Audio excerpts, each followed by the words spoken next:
It's nothing, really.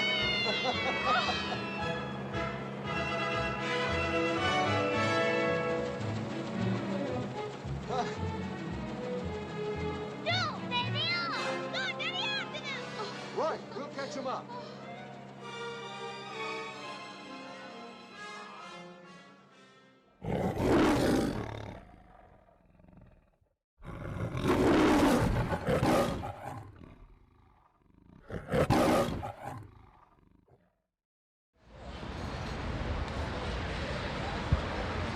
MGM, or Metro Goldwyn Mayer, once the biggest studio lot in Hollywood, with more stars than heaven, as they claimed, was a wonderful world of fantasy, action, and extraordinary stories. Movies like Chitty Chitty Bang Bang, The Wizard of Oz, The Best Years of Our Lives, Agent 007, and so many more were filmed here.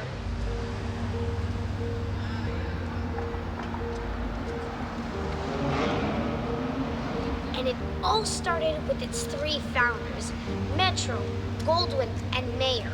Today we will talk about one of them, Samuel Goldwyn, in a documentary called The Boy, The Vision, and the American Dream.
Samuel Goldwyn was born around July 1880 in a poor Jewish neighborhood of Warsaw, Kingdom of Poland, Russian Empire, the eldest son of Aaron and Hannah.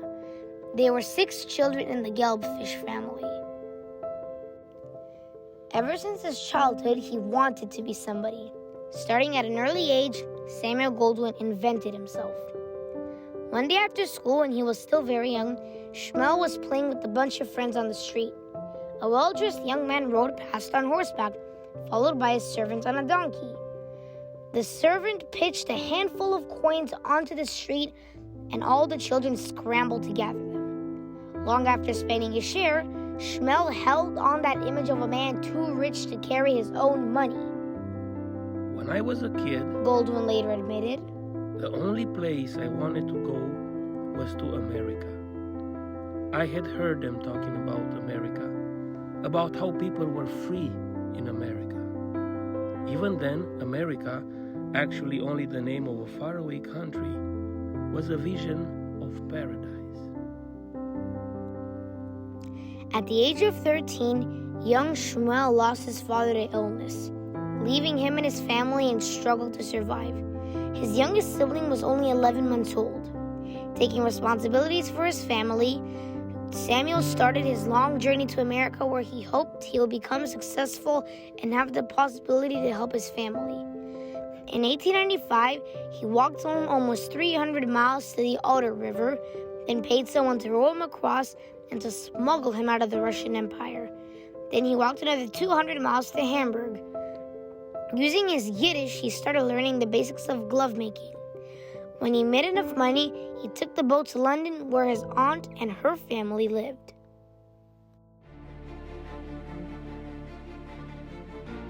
In London, young Samuel struggled even more. He sold gloves, sponges, even begged and went through other people's garbage, trying to gather enough money to book a seat on a boat coming to America. In 1898, he became passenger 90 for the Dominion Lines, sailing from Liverpool to Canada, with the name of Sam Goldwyn, a 19-year-old laborer born in Russia, whose ultimate destination was New York. Goldwyn affirmed that, I literally got down on my hands and knees and kissed the ground. did not know a soul within 4,000 miles. Samuel Goldfish lived temporary lodging in a boarding house in the Bronx and a job delivering telegraph messages. Both were the result of tzedakah, the requirement of Jewish people to look after their own. Samuel then got back into the glove making. He came and worked 1 hour earlier in order to choose the softer leather sheets so that he could be more productive. He also took a very short lunch, if any, and did not talk to his coworkers so he could work more.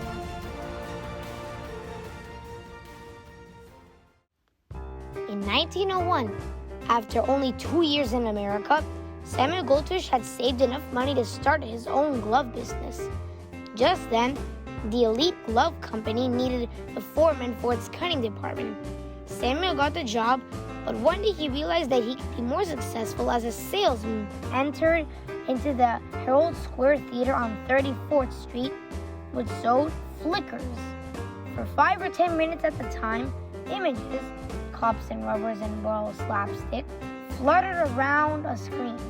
A cowboy on a horseback, identified as Bronco Billy, suddenly appeared, jumping onto a moving train. Goldfish left the theater and walked uptown. His mind was made up. Motion pictures packed audience everywhere. It seemed that anyone who invested in a storefront and a projection equipment, like Zucker, soon to become the founder of Paramount, could make a fortune.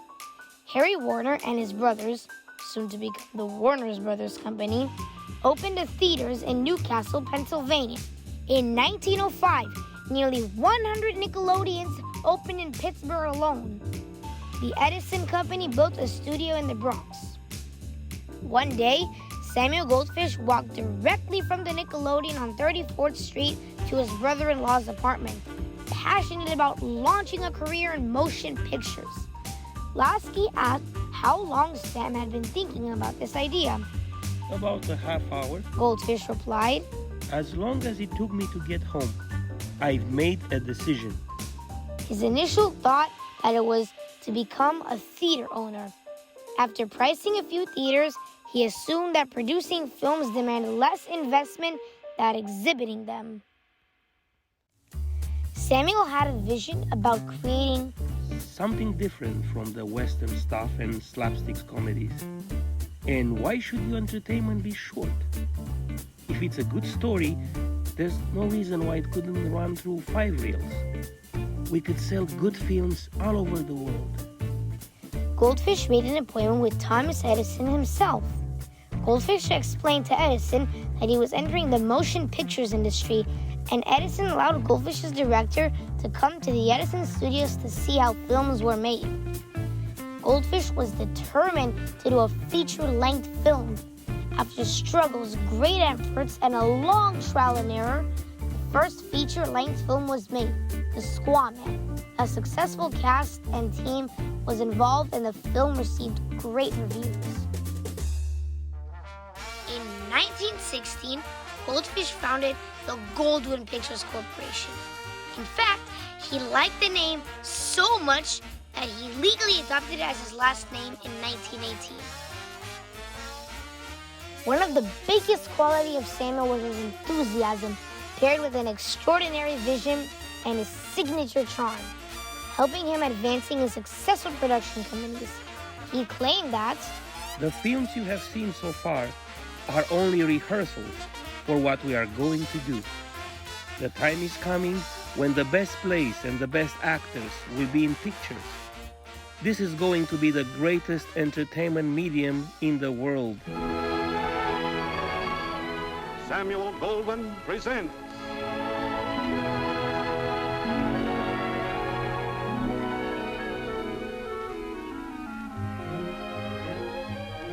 In 1946, Goldwyn was honored by the Academy of Motion Pictures Arts and Sciences with an Oscar for the movie The Best Years of Our Lives, a triumph for him, a very well-deserved recognition.